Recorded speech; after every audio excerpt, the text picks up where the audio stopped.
Hello, knowledge seekers.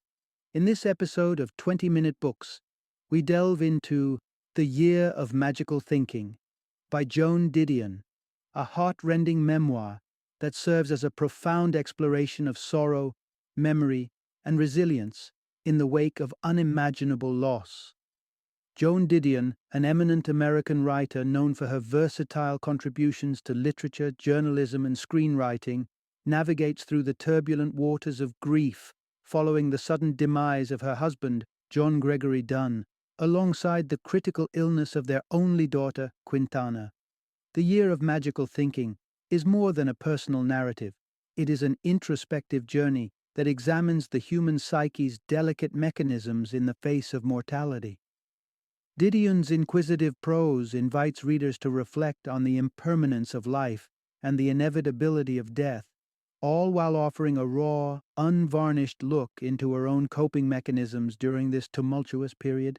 Didion, whose portfolio includes impactful works like Slouching Towards Bethlehem and Play It As It Lays, recognized by Time magazine as one of the 100 best English-language novels from 1923 to 2005, brings her keen observer's eye and narrative precision to the deeply personal subject of grief, making The Year of Magical Thinking an essential read for anyone who has ever experienced the pain of loss or faced the shadows of mourning. Whether you've grappled with the illness or death of a loved one, or simply wish to understand the multifaceted nature of grief, this book offers solace, understanding, and a compassionate insight into the reality of enduring loss. Join us as we uncover the layers of Joan Didion's transformative year of magical thinking and find kinship and wisdom in the universality of sorrow and the eventual path towards acceptance.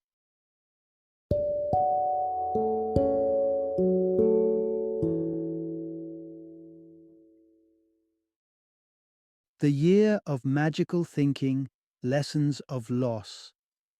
Introduction. Navigating through the storm, unveiling lessons from a year of grief and love. Imagine defining yourself not just by your career, hobbies, or passions, but by the intricate web of relationships that shape your very essence. These relationships, ranging from friends to foes and mentors to mentees, color our lives with their vibrant stories. Yet, among these connections, it's the bonds we share with our closest loved ones, spouses, children, that embed themselves deeply into our identity. These are the ties that, when severed or threatened, can unravel the fabric of our being, leaving us to pick up the scattered pieces. Joan Didion, a renowned writer, found herself trapped in a maelon of sorrow and loss that tested the limits of her resilience and understanding of love. Between 2003 and 2004, Didion faced the harrowing ordeal of losing her husband, John Gregory Dunn, and grappling with her daughter Quintana Roo's severe illness. This period of profound grief and reflection was painstakingly documented in her memoir, The Year of Magical Thinking.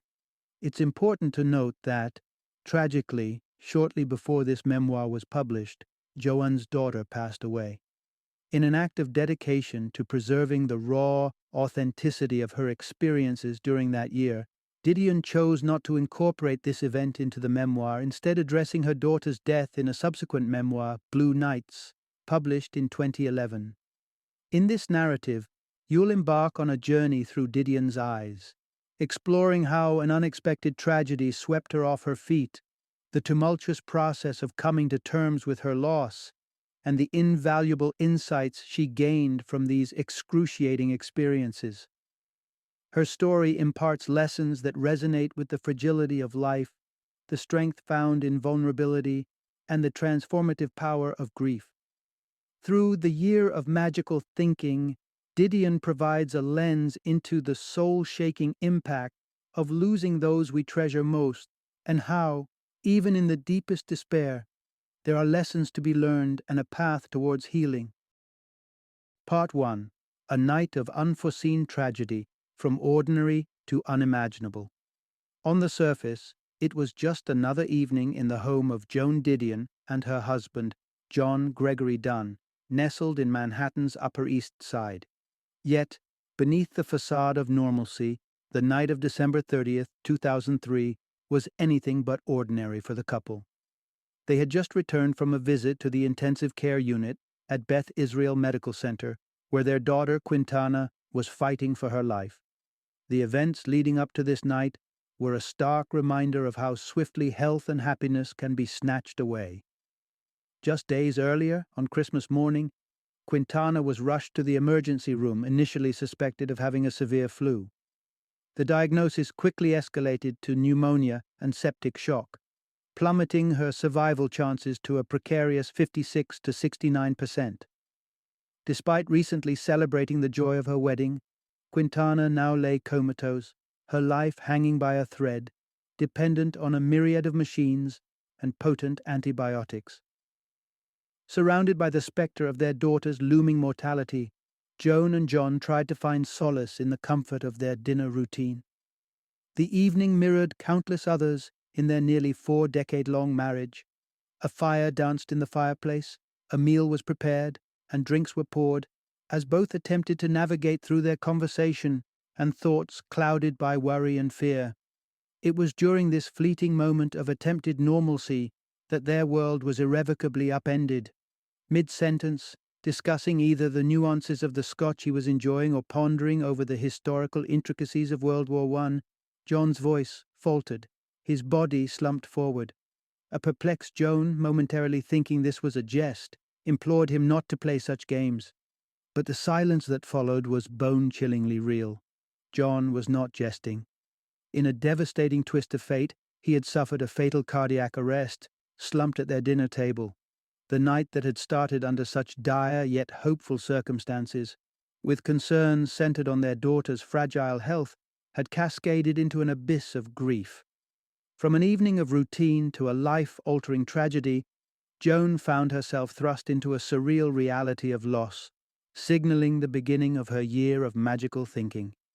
This was a night when the ordinary turned into the unimaginable, forever altering the course of Joan Didion's life. Part 2. Unraveling the Night. Piecing together a tapestry of loss. In the immediate aftermath of her husband John's sudden cardiac arrest, Joan Didion was engulfed in a haze of shock and disorientation. The details of what transpired in the frantic hours that followed were initially obscured, leaving her grappling with a void filled with more questions than answers. However, as time marched on, Joan embarked on a meticulous quest to piece together the puzzle of that fateful evening's events.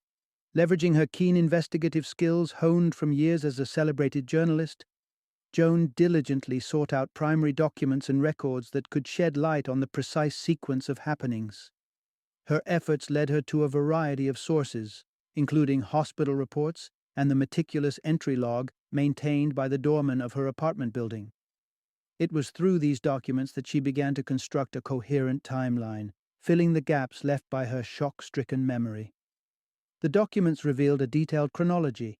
At 9:20 p.m., paramedics swarmed into their apartment, transforming the familiar setting of their living room into a makeshift emergency room bustling with the urgent efforts to revive John.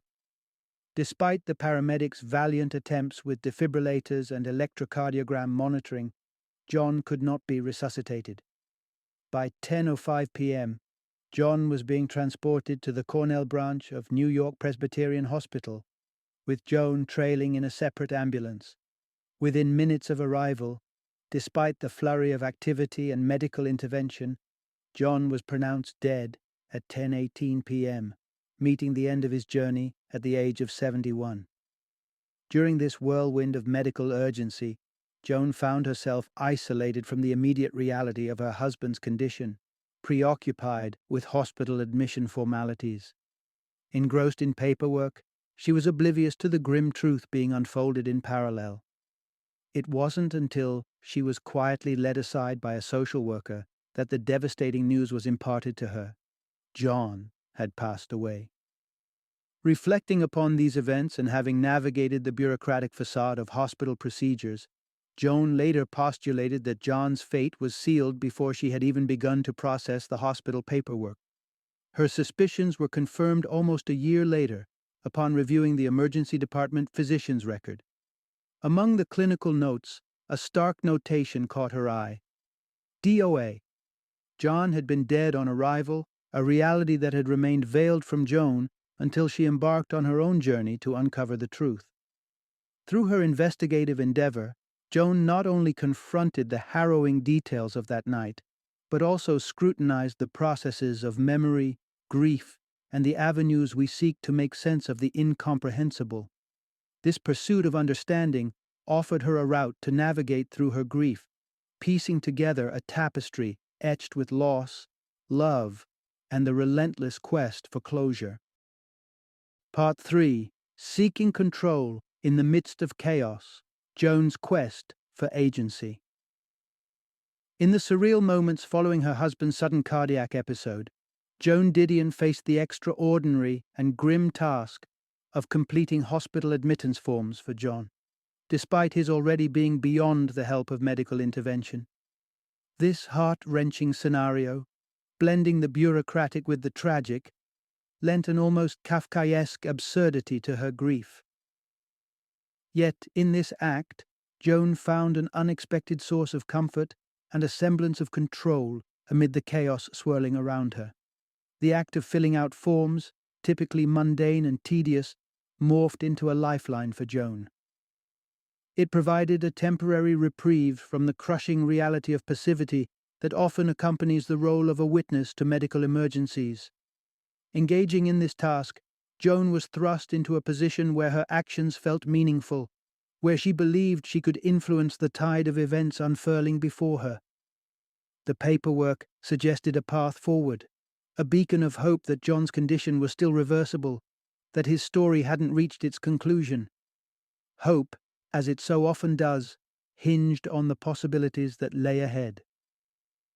John's admittance into the hospital symbolized an ongoing battle, a narrative still being written where the final chapter could still be swayed by timely, efficient medical intervention. Joan wasn't equipped to provide this care herself, but she wielded the power to shape its delivery, guiding the hands that would fight for John's survival. Even in those initial moments of crisis, as paramedics transformed their living room into an emergency care station, Joan's mind raced with proactive thoughts. When she suggested John might have choked, it was a tangible contribution, an action that could potentially pivot the outcome. This mindset persisted as she navigated the labyrinth of hospital corridors and protocols. She contemplated leveraging her connections and familiarity with the medical staff at the Columbia branch of New York Presbyterian Hospital, thinking it might offer superior care, or at least a setting where she could exert more influence over the treatment of both John and Quintana. This strategy, while born from desperation and a profound desire to regain control, painted a picture of Joan not as a mere bystander, but as a determined advocate for her family's welfare. She was ready to mobilize her resources, to navigate the complexities of medical bureaucracies for the sake of her loved ones. However, this brief illusion of influence was shattered when a social worker gently steered her away from the realm of action and decision-making into the stark reality of loss.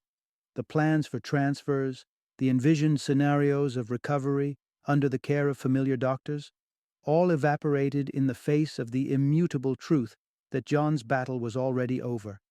In this moment, Joan's quest for agency met its limits, underscoring the profound helplessness that can accompany even the most determined efforts to steer fate's course.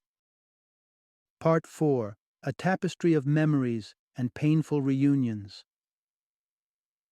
In the whirlwind of grief that enveloped Joan Didion following her husband John's sudden death, another storm was silently brewing across town. Her daughter, Quintana, lay in a different hospital, locked in a fierce battle against pneumonia and sepsis, unconscious and unaware of the tragedy that had struck her family. This dual-fold crisis encapsulated Joan in a maelstrom of fear, hope, and mourning, balancing on the knife edge between despair and the desperate desire for Quintana's recovery. When Quintana finally emerged from the fog of sedation and began to breathe without the assistance of tubes 2 weeks later, the moment was bittersweet. Under normal circumstances, Quintana's awakening would have been a beacon of pure joy, but the shadow of John's death loomed heavily, darkening the bright glimmer of hope.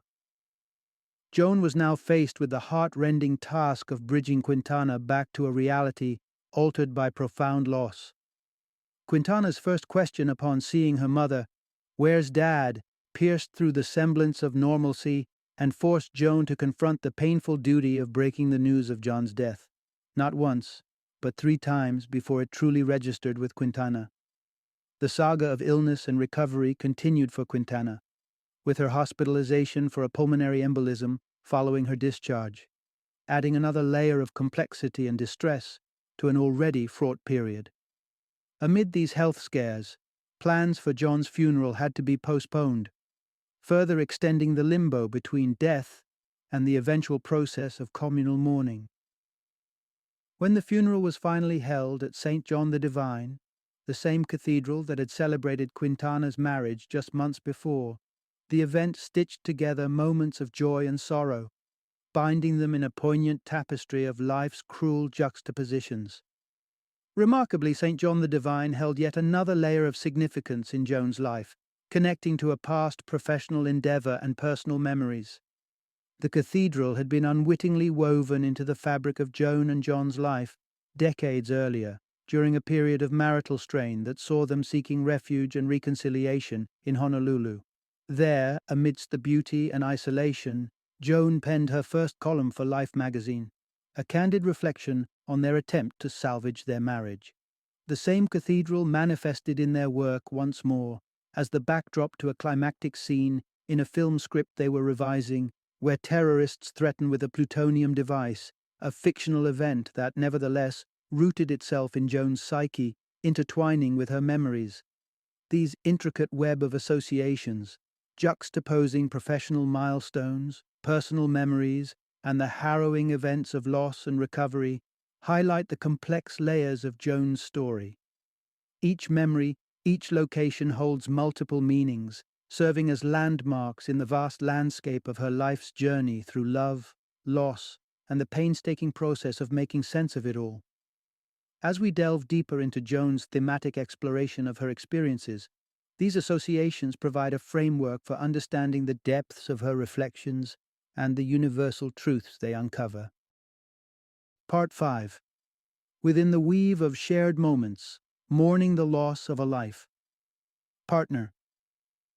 Life has a curious way of weaving intricate patterns through our experiences, connecting moments, places, and emotions into a rich tapestry that encompasses the essence of our beings. This was something Joan Didion discovered in the wake of her husband John Gregory Dunn's death, a profound realization of how deeply intertwined their lives had been, not just in the physical space but in the realm of shared memories, habits, and unspoken understandings.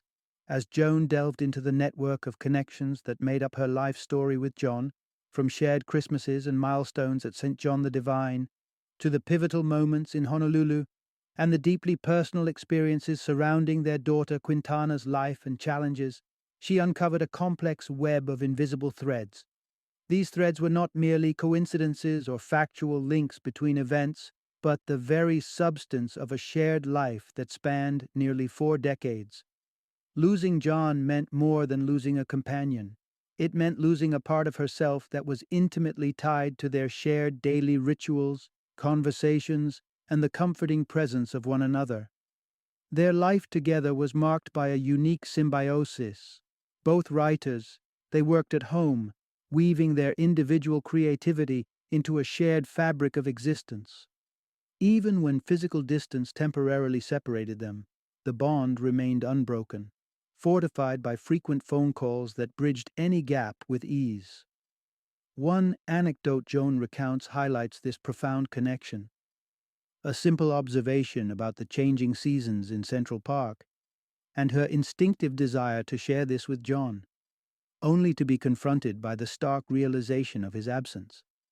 Such moments underscore the depth of their partnership. It was a relationship where even the subtle shifts in nature prompted shared reflection. Yet, John's passing left a void that could not be filled, transforming everyday sights and rituals into poignant reminders of loss. Joan's recounting of how John would hold her hand during airplane landings speaks to the myriad small gestures that become imbued with significance over years of companionship.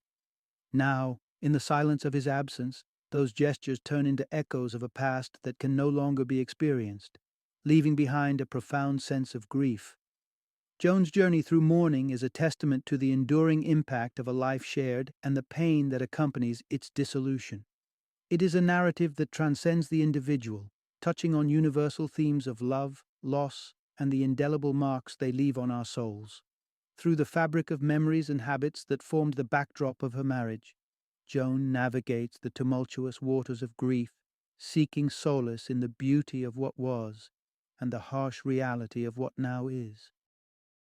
Part 6. The Inescapable Snares of Grief's Vortex. In the shadow of profound loss, Joan Didion experienced the relentless tug of memory, a force so strong it often felt like being pulled into an emotional whirlpool. This phenomenon, which she would later define as the vortex effect, showcases the complex interplay between grief and memory, where seemingly innocuous moments can suddenly trigger a deluge of recollections, each leading inexorably to the pain of loss. Joan's attempts to navigate her daily life in the aftermath of John's passing were consistently disrupted by these vortexes. A simple drive past a familiar location, a glance at a theater they had visited together, each was a portal to the past, a catalyst for a chain reaction of memories that spiraled towards sorrow. Aware of this pattern, Joan endeavored to steer clear of places saturated with memories of John, trying to latch onto good lines of thinking that wouldn't inadvertently lead her back to her grief. Yet grief, with its insidious tendrils, seemed to find its way into even the most guarded corners of her mind, rendering such attempts futile. A poignant example of the vortex effect at work occurred during a visit to the hospital where her daughter, Quintana, was being treated. There, a remnant of rose-patterned wallpaper, likely a holdover from the building's days as doctor's hospital in the 1960s, caught her eye.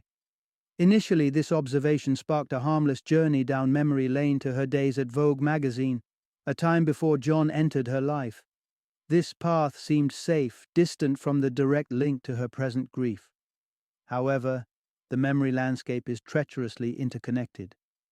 Reflecting on the past led Joan to recall a story from Vogue about a sex worker's abortion at Doctor's Hospital, which in turn reminded her of her second novel, Play It As It Lays, a project that closely followed this period of her life. Tracing these connections, Joan found herself on the precipice of a vortex as her mind jumped to her inaugural column for Life magazine. Penned in Honolulu during a critical marriage-saving trip with John, the transition from a neutral memory of wallpaper to the raw pain associated with efforts to save her marriage highlights the unpredictable and unavoidable nature of grief's vortexes. These episodes starkly illustrate the challenge Joan faced in mourning, the impossibility of circumventing reminders of John, as her world was so thoroughly intertwined with their shared experiences. Navigating grief for Joan meant constantly confronting these vortexes, each time re-experiencing the absence of her life partner and the enduring impact of their intertwined lives unraveling in her mind. Part 7. Traversing the What-Ifs, Joan's Journey Through Grief and Magical Thinking. In the shadow of loss, the mind often wanders into territories of what if, searching for scenarios where fate could have been rerouted, where the final outcomes might have veered away from tragedy. And so it was for Joan Didion, as she revisited a crucial juncture in her life with John, sparked by a memory tied to her first column for Life magazine, written from the sands of Honolulu, rather than the turmoil of Saigon during the Vietnam War. This reflection brought her face to face with the stark contrasts between the life lived and the one that could have been. Feeling sidelined in a career opportunity by gender biases, relegated to a personal column while her male counterparts were dispatched to the front lines, Joan grappled with frustration and humiliation.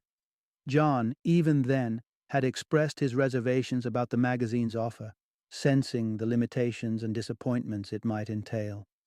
The memory of disregarding his advice became a focal point for Joan's grief, underscoring a moment when their combined life course could have shifted dramatically had she chosen differently.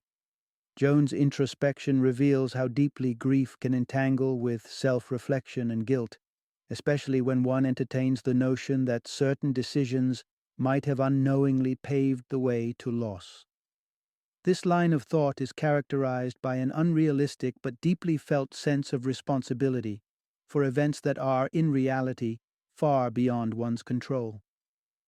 The imagination runs wild with alternatives, with pathways untaken that whisper the possibility of a different present, one where John might still be beside her. This mental journey into the realm of what if represents the essence of magical thinking, as described by Joan. It's a state where logic and reason are overshadowed by the emotional need to find a solution, an escape from the pain of reality. This form of thinking, though irrational, is a testament to the depths of human desire to undo the unchangeable, to rewrite the narrative of loss into one of continued connection and presence. Joan's reflection on this pivotal moment illustrates the complexity of grieving, the tangled web of memories, regrets, and wishful thinking that those left behind must navigate. It exposes grief not just as an emotional response to loss, but as a cognitive labyrinth, where the boundaries between past, present, and hypothetical futures blur, inviting a renegotiation of life's choices in the vain hope of altering the unbearable outcome. Yet, in recognizing this derangement of thought as an inherent part of her grieving process, Joan aptly captures the universal struggle to come to terms with loss, illustrating the poignant and profoundly human endeavor of seeking solace in the face of irrevocable change. Part 8. Walking Through Grief with Shoes Untouched, Denial and Magical Thinking. In the wake of profound loss, the human mind can weave intricate illusions as a shield against the inescapable pain of reality. Joan Didion, in the months following her husband John's death, found herself in the grips of such illusions, a testament to the complex ways we navigate mourning. Her experience with John's personal belongings, particularly his shoes, provides a poignant glimpse into how grief can distort our thinking, leading us down paths of denial and magical thinking. Initially, heeding the well-intentioned advice of friends, Joan embarked on the often recommended but emotionally excruciating task of clearing out John's possessions. She started with the less emotionally charged articles of clothing, such as his outdoor attire, but soon encountered an insurmountable barrier when it came to his shoes. The thought, "He will need them when he returns," paralyzed her actions, highlighting the depth of her denial and the fervency of her wishful thinking. Despite recognizing the irrationality of this belief, it was a thought that lodged firmly in her mind, preventing her from parting with the shoes. This instance of magical thinking wasn't isolated to the dilemma of the shoes. It permeated her attempts to grapple with John's absence.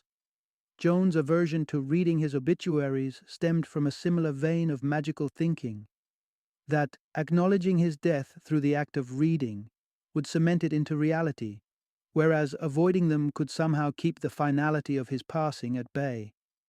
Both scenarios showcase magical thinking not merely as a whimsical escape from reality, but as a profound, if irrational, coping mechanism. It reveals a longing to exert control over the uncontrollable, to believe in the possibility of altering or undoing what has already occurred.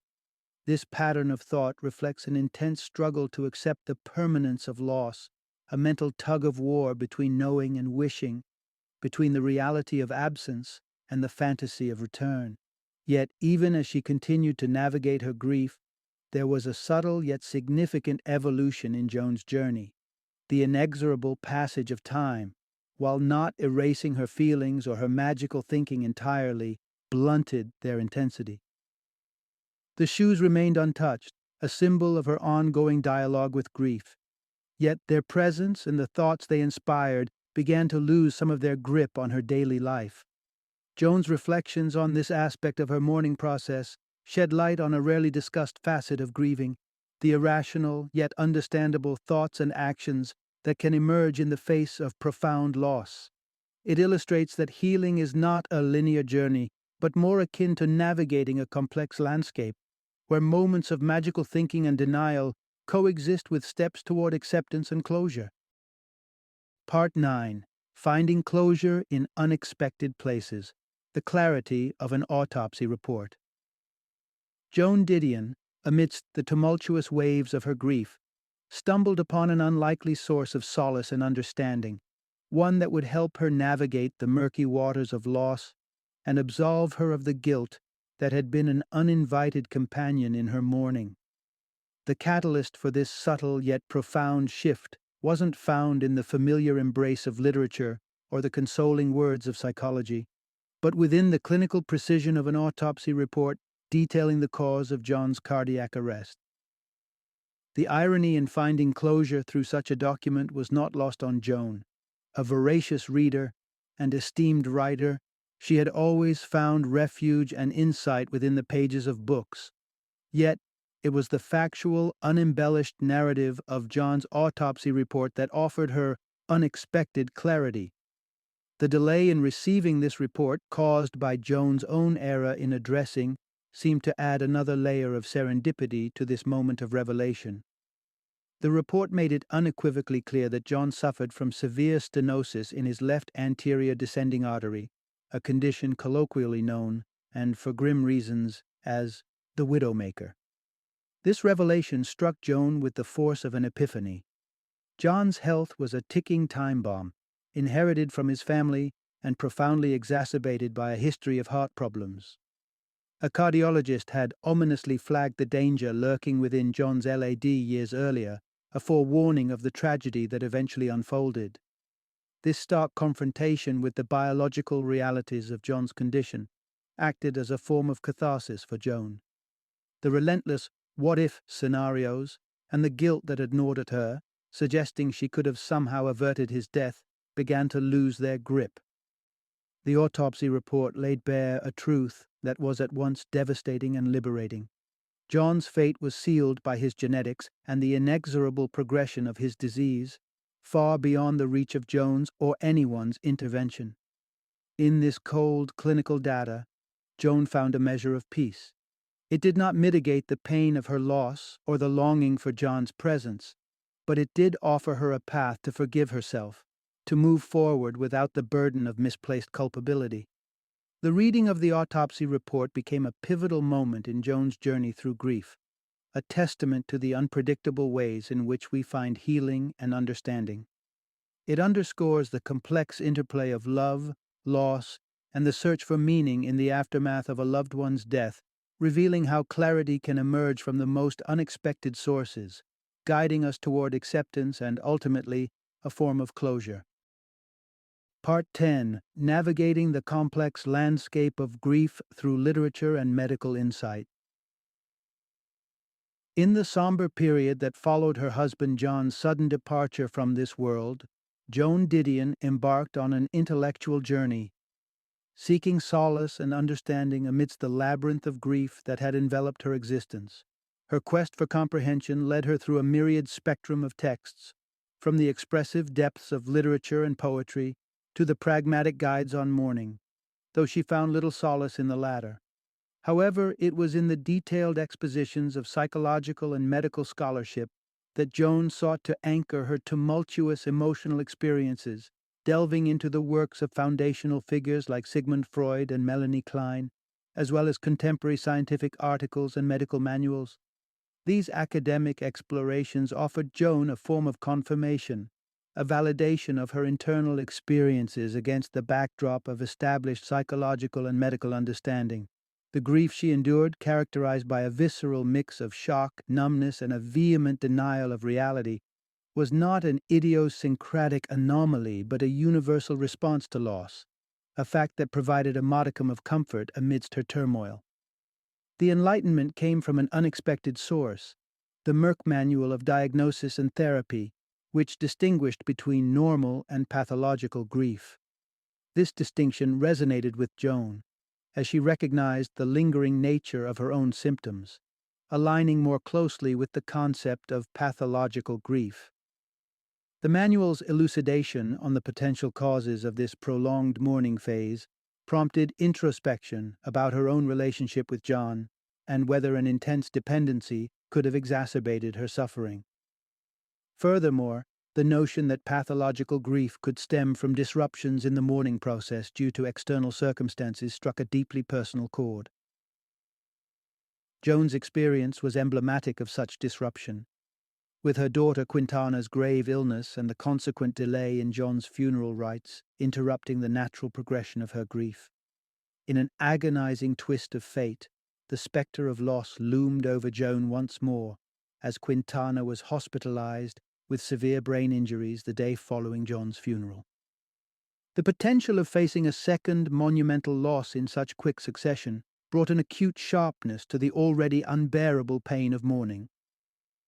Through her foray into psychological and medical literature, Joan sought not only to understand the intricacies of her grief, but also to find a framework that could encompass the dizzying emotional landscape she was navigating. This intellectual pursuit, while not providing a panacea for her sorrow, offered a lens through which to view her suffering, framing it within the broader human experience of loss and love. It was a journey marked by the search for clarity amidst chaos, an attempt to grapple with the ungraspable realities of mortality and attachment, articulated through the shared language of scientific inquiry and personal reflection. Part 11. Confronting the boundaries of control in the face of life's fragility. Joan Didion's life, intertwined with the vicissitudes of fate, underwent another harrowing chapter as her daughter, Quintana, suffered a grave injury. The fall at Los Angeles International Airport. A moment poised at the cusp of a fresh beginning. Instead, spiraled into a crisis that halted the tentative steps towards healing and normalcy following John's death. Rushing to California, Joan was propelled by a singular mission: to ensure her daughter's safety and recovery. Her words to Quintana upon reaching her bedside at the UCLA Medical Center, "You're safe, I'm here," were a testament to a mother's unwavering commitment to protect her child against all odds. This resolve was not new. During Quintana's previous medical ordeal with a pulmonary embolism, Joan had stood vigil, actively engaging with the medical team in an effort to assert some measure of control over the uncertain outcome. Joan's approach reflected a common belief among those who have navigated life's challenges with determination and savvy, that with enough persistence, insight, and influence, almost any situation could be managed. This belief was anchored in a history of successfully steering through the complexities of life and career, bolstered by a confidence in one's ability to discern and direct outcomes. However, Quintana's severe brain injury introduced Joan to an entirely different dimension of complexity and uncertainty. Suddenly, the challenge at hand was not just complex, it was esoteric, requiring specialized knowledge and skills beyond the layperson's comprehension. Faced with the daunting lexicon of neurobiology, Joan attempted to bridge her understanding through medical texts, only to find the language as impenetrable as the situation itself. This critical juncture forced Joan to confront a profound and unsettling realization. There are limits to what determination, knowledge, and influence can achieve. Some situations, some crises, defy the will to control, presenting challenges that cannot be managed through sheer force of will or intellectual engagement. It was a humbling confrontation with the inherent uncertainty of life, a recognition that despite our best efforts, some outcomes remain firmly beyond our reach. Through this painful episode, Joan Didion grappled with the essence of human vulnerability, the understanding that no matter how fiercely we strive to protect our loved ones or shape our destinies, we are all, ultimately, at the mercy of forces that transcend our control.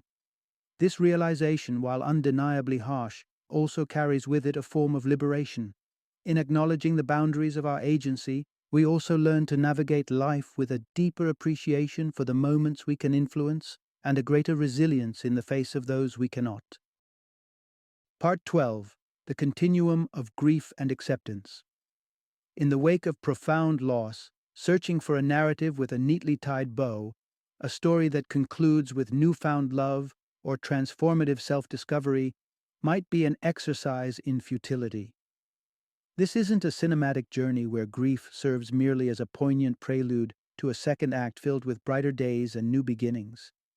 Joan Didion's reflection on the aftermath of her husband John's sudden passing reveals the multi-layered complexity of love, loss, and the relentless march of time.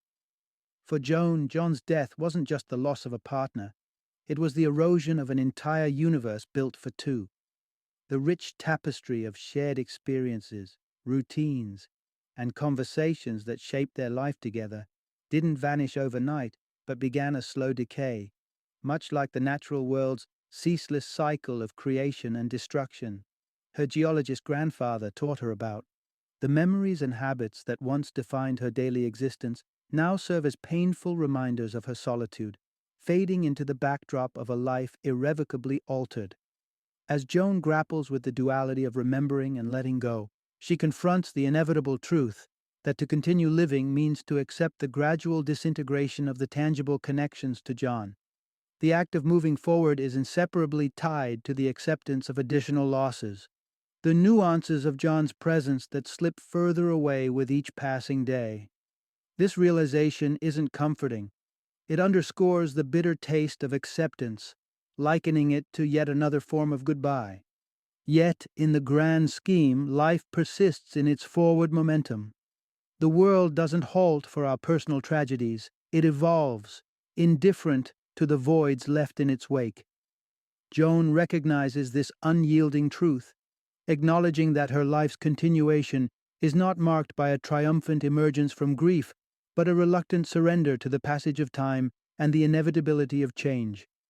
Perhaps the closest semblance of consolation lies in the understanding that John, were he present, would advocate for Joan's progression through life. In this acknowledgement, there's a subtle release, an unspoken permission to gradually disengage from the tight grasp of mourning and edge towards the unknown future. This isn't a tale of conquering grief, but learning to coexist with its shadow, a testament to the resilience required to forge ahead amidst the remnants of a shared past now consigned to memory. If there's a message to be drawn from Joan's introspective journey, it's that life's continuation doesn't promise the cessation of pain, but offers a testament to the human capacity to endure, adapt, and in time, gently embrace the cycle of letting go and moving on. Final summary. In the span of a year, between 2003 and 2004, Joan Didion found herself navigating a succession of profound personal crises that would test the very fabric of her being. The sudden death of her husband and the ensuing critical health issues of her daughter plunged her into the depths of sorrow and uncertainty. This tumultuous period became a crucible for reflection, self-discovery, and an acute confrontation with the impermanent nature of existence. Joan's journey through grief illuminated not just the profound pain that accompanies loss, but also the stark realization of one's limitations in the face of life's unpredictability. Her struggle to maintain control over circumstances beyond her reach underscored a universal truth about human vulnerability and the illusion of permanence. Through her eyes, we witness the harsh reality that, despite our best efforts, life can veer into unforeseen territories, shattering our sense of stability and redefining our understanding of the world. Yet, within the enveloping shadows of grief, Joan grappled with essential truths about the human condition. She learned that mourning is not a linear process to be neatly resolved, but an ongoing journey that intertwines with the fabric of our daily lives. It's marked by the gradual acceptance of loss, the continuous effort to find footing in a changed landscape, and the relentless quest for meaning amidst despair. Moreover, Joan's reflections reveal the inherent resilience of the human spirit, the ability to withstand the torrents of change and devastation. This resilience doesn't manifest through a victorious transcendence of grief, but in the quiet, enduring strength to keep moving forward, to live alongside loss without being consumed by it. In the chronicles of her most challenging year, Joan Didion offers not just a personal narrative of sorrow, but a profound meditation on the complexities of love, loss, and the indomitable will to endure. Her story is a testament to the time's passage, a constant force that eventually leads us out of the darkness as we carry our memories and experiences into the light of new days.